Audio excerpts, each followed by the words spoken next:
Hello folks, you're very welcome to the latest in our series, Among the Ferns. We are indeed among the ferns, as you can see, here at Fernhill Garden Centre in Athlone. Let me introduce you to our host, the one and only Mr. Owen Reid. Owen, how are you? Paul, how are you? You're a mighty man, the sun's still shining. Sure, it always is. Whenever you come around, This is a mighty spot. I must come more often because microclimate here. you'll be paying me to come here because I always seem to bring the sunshine. You do? A little ray of sunshine. Only person like. My goodness me. Okay, well, we've had some great fun over the past few weeks. What are we going to be talking about this week? We're going to be talking about trees and the positioning of trees in your garden and the various types of trees and the pros and cons. And it's a very important thing when you think about your trees, because you plant a tree once, and if you don't put the right tree in the right position, it could become a very costly mistake. Whereas a lot of people are very afraid to put trees too close to the house, but there's certain varieties that'll work close to your house, and they're great at blending the house into the site. So it's very important to choose your trees correctly. So we're going to discuss that in this episode. Perfect. Shall we go and find some trees then? We will.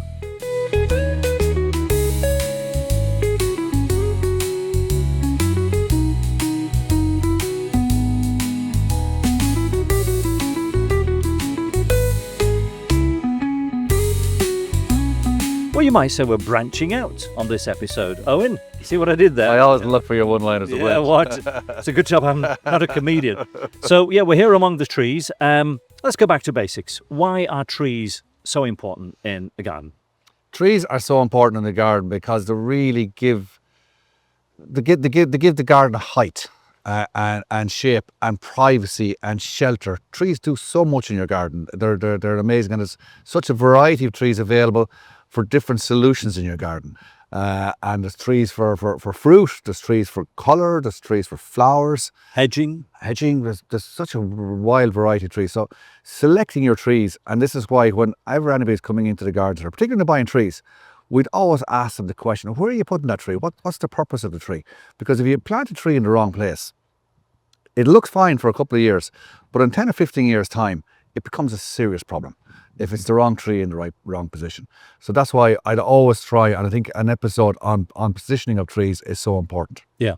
and of course fruit trees. We must talk about fruit trees and their sort of coexistence with each other. Yeah, and they're very important for Mother Nature as well. You know, kind of we're all trying to kind of give a little bit back to Mother Nature. So fruit trees in your garden are very important. The best fruit trees of all, and we'll discuss them later on, are apples. You can't go wrong with the old apple trees. Perfect. So what have we got? First of all, we're standing in the area in front of us. There's a nice tree there. Well, we're in the middle of our trees, and really the trees are broke down into three very simple basic areas. You've got your small trees, your medium-sized trees, and your large trees.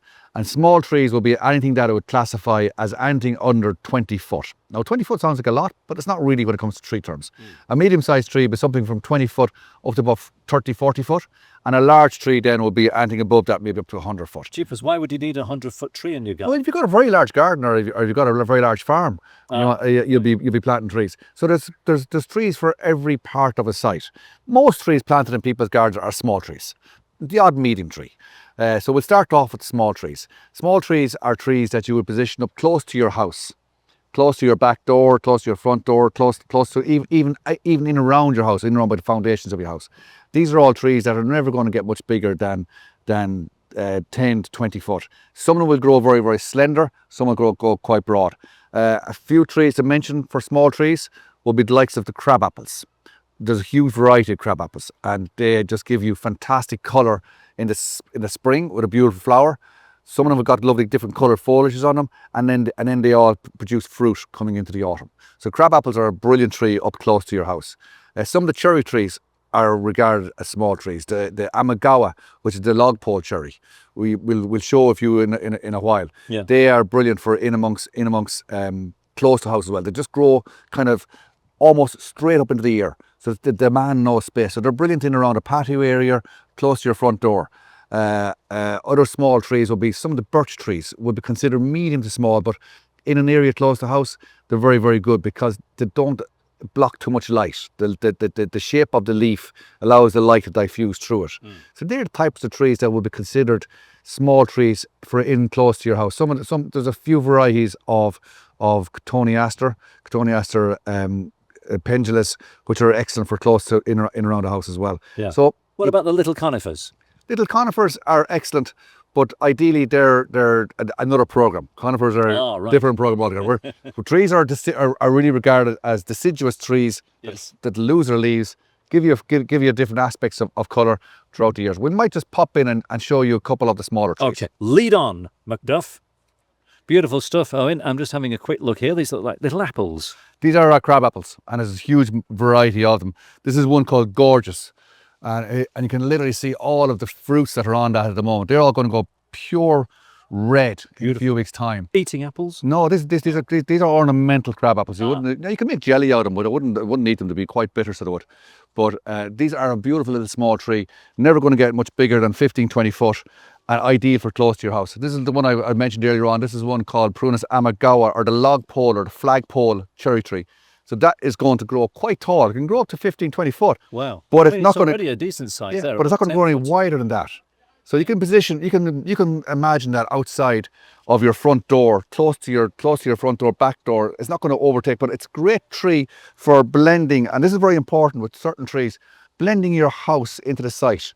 A little bit of foliage in around close to the corners of your house, and that kind of just pulls the house into the site. So that's where they come in into great shape. In terms of the root system, for example, if you're planting trees too close to the house, is there a danger that the roots will upset the foundations? It depends on the variety, but no, most modern houses, these would not affect the foundations whatsoever, because the root system on that would be no wider than the width of the tree.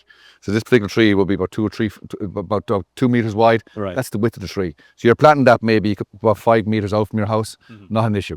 Right. Or 5 meters off your patio from your back door.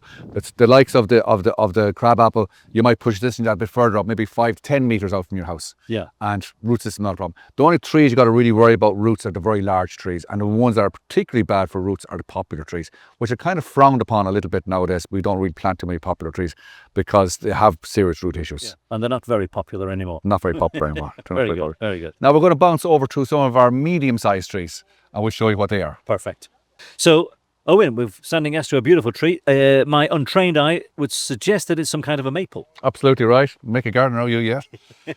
This is a maple tree, or Acer. This is Acer Drummondii. Lots of varieties of acers, and these would be regarded as a medium to large trees. It's a beautiful leaf. Would you just care to describe it for the benefit of the people listening, rather than? This is a beautiful variegated leaf. So it's green in the centre with a lovely white variegation all around the edge. And right behind it is one called Crimson King, which is a beautiful purple variety. So there's lots of different varieties of maples here. And maples are growing really for their structure and shape, and they're quite a decent sized tree. So you want to be careful where you position these. Yeah. That's why we jumped from the trees that you can bring close to your house over there. Now we're into the trees you need to put further down the site, down towards the end of your garden. And we would always suggest that if you've got a very large garden, you might plant these in what we call a coppice, which means tree them together, about 5 meters apart, about 5 meters out from your boundary. And why would you do that? Just that if you've got a half-acre garden and you want to plant, and you want to kind of give the garden a sense of proportion and scale, like we spoke about in our last program about design, you might position a coppice of trees on the left of your driveway coming in, and on the right of your driveway coming in, and at the left and the right of your rear of your garden. So you have 4 pockets of trees that are going to kind of more or less eat up the size of your garden and give it that bit of scale and proportion. And as you get closer into the house, then you might have the single trees that we just mentioned, the smaller trees. And in your avenue then you might have a selection of avenue trees, and we're going to look at them as well. Beautiful. So these are brilliant for down in your corners of your garden, and you plant them in a coppice of maybe 3 to 5, depending how big your site is, or singly if it's a small site. Yeah. If it's a small kind of semi-D garden, 1 is plenty. But if you've got a half-acre site, you're going to need 3 of them. Yeah. So that's why, pulling back in from our last program, proportion and scale is very important. Yeah. And you need to position these trees far enough away from the site, but they will give the whole site, maturity pretty quickly. Yeah. It's currently what, 6 foot? That one that you're standing next to.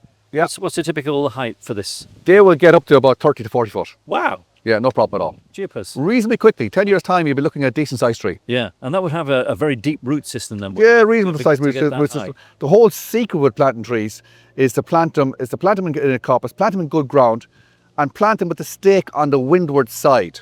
Reason if you do that, it's like we're windy here today. In fact, we're being attacked by whatever it is behind me here. So you plant a stake on this side, so that the tree is being pushed away from the stake, and not the opposite side where the stake will be pushed together, because it gets damaged otherwise.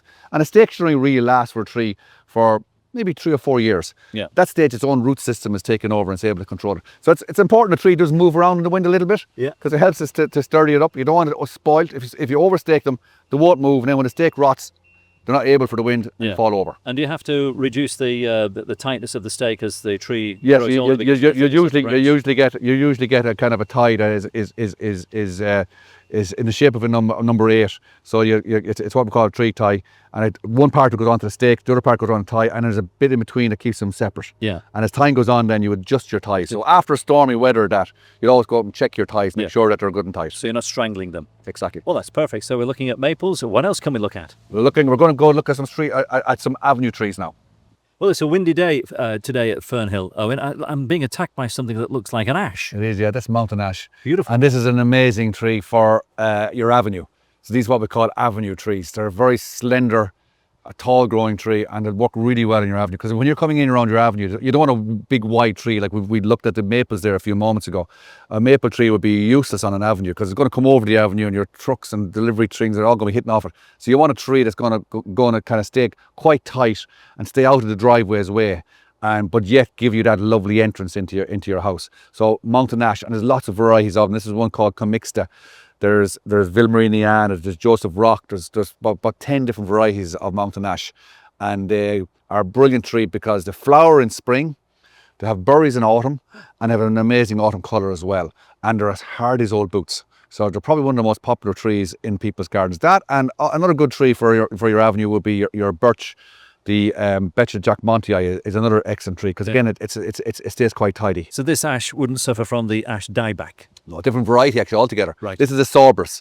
The ash is called Fraxinus, but it is called mountain ash, but it's actually unrelated to it altogether. Well, the leaf is of a similar shape, isn't it? It is very similar. Yeah. Then, from a point of view of a very large garden, and I don't mean a large garden, I talk about a farmyard. You put in, if you wanted an avenue tree, this is a great tree. This is a lime tree. This is Tilia cordata green spire.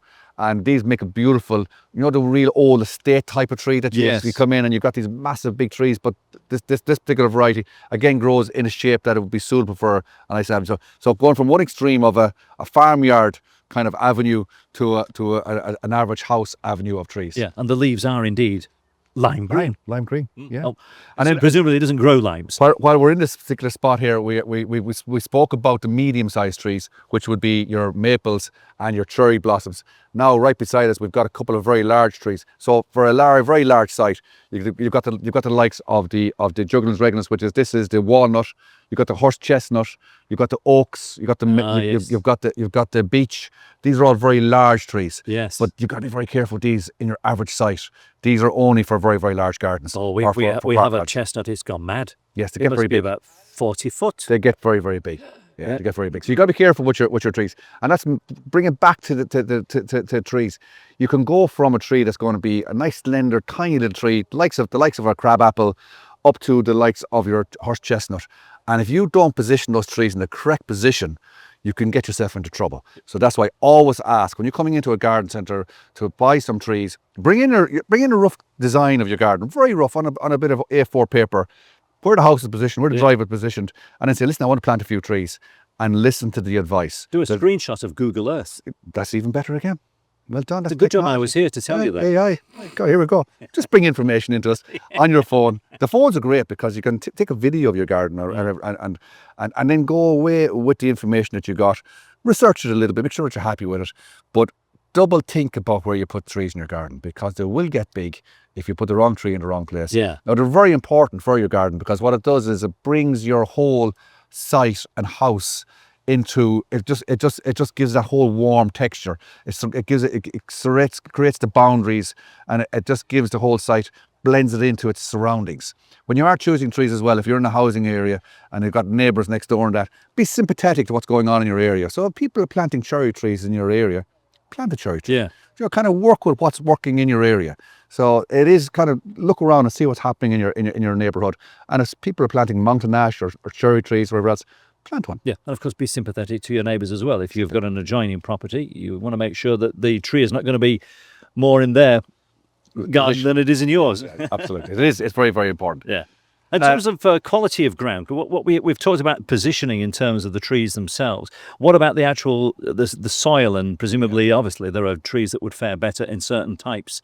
Yeah, most trees require really good soil. They require about a cubic meter of soil, which means that they need 3 foot down, 3 foot wide of soil. Good drainage. With good drainage. Now, if you can't get that, and most people can't get that, try and dig it out and make it as good as possible, because the tree will only really grow to whatever ground it has. You'll see a tree, I mean, for example, one of these big trees, like the horse chestnut, if that was growing in bad ground, it's never going to achieve its full height.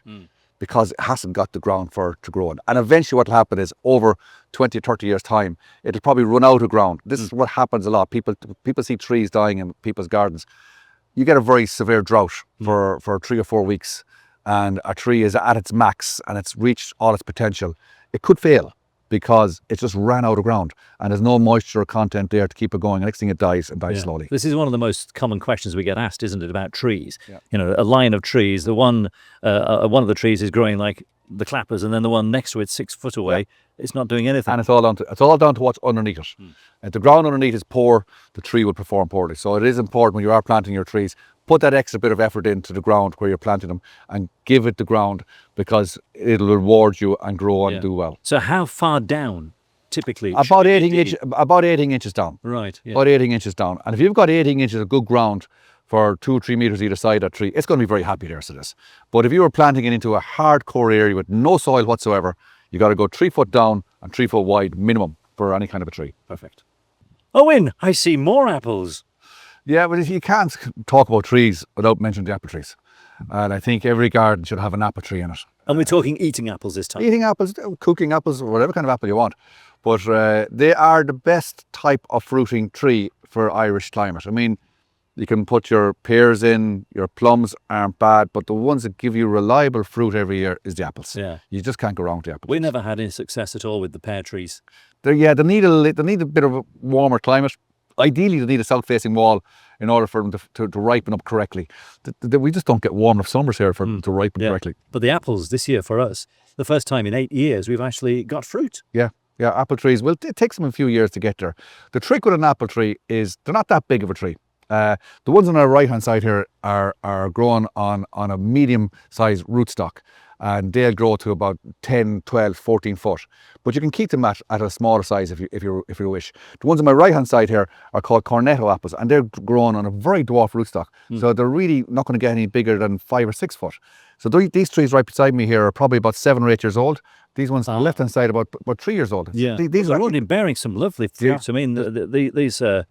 you know, crikey, even the small trees, there's a dozen apples there. They will bear fruit. And the ones on my right-hand side here, the cornettos, will bear fruit even quicker. These will bear fruit in the first year, whereas they'll bear fruit in about the 3rd year. And some of these varieties are self-pollinated. I was about to say, so when we come to planting, you don't just plant them individually, do you? You plant them in pairs? Yeah, ideally plant them in a group of 3. If you've got enough space, you plant in a group of 3. Ideally have one cooking apple. Bramley's probably the best of them. And Bramley's in group 2, which means that you can then plant any other 2 varieties of dessert apple you want. But if you only have a small space, like a small garden, and you don't even have room for 3, you can plant one of these guys, put in a very large pot, and they're self-fertile. So look after. So they've got 2 apple trees on 1 tree, so they're self-fertile. So they don't need another tree. But if you happen to have a crab apple, like we had mentioned at the very top of the show, they will pollinate the apple trees as well. So a bit of pollination is important to get a good crop of apple trees. Yeah. Can plum and pear and all those, if you mix them together, they pollinate? No, they don't. But the plums and pears don't pollinate with the apples. The pears, most of them are self-fertile, and the plums and fairness are mostly self-fertile. But the plums and the pears, you need to put a pear on a very, very south-facing area, somewhere nice and calm where it's getting good sun so that the fruit will ripen up. And with plums will do their thing every 2nd year. So you get a good crop in plum biannually. So one season you get a good crop, next season you want a little bit hit and miss, whereas the apple trees just come every year. Perfect. What a beautiful specimen. This is deep burgundy colour. What is this, Owen? This is my favourite tree. It's kind of a tree come large shrub. This is called a Japanese maple. We spoke about the maple earlier on, the Drummondii and the Crimson King. Yeah. This is one called Japanese maple. This is garnet. and it's got a lovely cut leaf to it, so it has. And this particular one here is probably about 15, 20 years old. Go so away. it's very mature. But you can buy these in a smaller size, and this is probably about 500 or 600 euros worth of a tree. Wow. But you can buy them at a smaller size, probably about that scale, for about 15, 20 euros, and allow them grow. And these are fantastic in your patio areas, or close to the house, because this is as mature as they get. Yeah. But they are just outstanding. So they are. So why is it called a maple when it doesn't seem to bear any resemblance in terms of its leaves? It's an acer. So every acer is the trees have got, horticulture-wise, you've got lots of different families and names. So this is an acer, just like the Acer Tremondi over here. So it is still a maple, just a different variety of maple. Right. Yeah. So you get very, very small maples and very, very big maples. Yeah, and different leaf shapes and everything. Leaf shapes and structures. Perfect. We're overrun by maples. Yeah, this is one. I was all going up my nose here. This is one called Sangutaki. That's just attacking you there at the moment. Sangutaki is attacking you. So this. Sangutaki. And this is bloodgood. And the reason I wanted to show you these very quick is we did show you the garnet over there. They're very large version of it.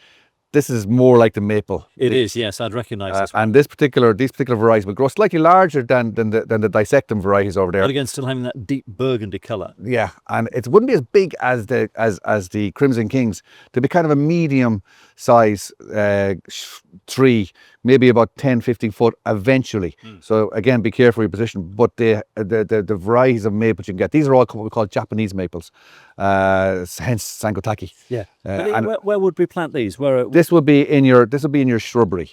Right. This would be in your shrubbery or in your gravel bed or close to your water feature. This is somewhere where you're enjoying your garden. You put your large trees in around the site to give it shape and privacy. Yeah. Now you're having fun with smaller trees in closer to your patio areas and the areas where you're resting and enjoying. I suppose with you mentioning privacy, we should really talk about hedging as well. Or is that for another program? That's for another program. Another program. Jumping ahead. Getting ahead of myself. Jumping ahead. We'll save that, as you say, for another program. So thank you very much indeed to Owen Reed here at Fernhill Garden Centre. We have been Among the Ferns, and remember, if you want to catch up on our previous podcasts, there are many available. Just go to YouTube or to Spotify or to Apple or wherever you get your podcasts from. So until next time, from Owen and myself, happy gardening. Bye-bye.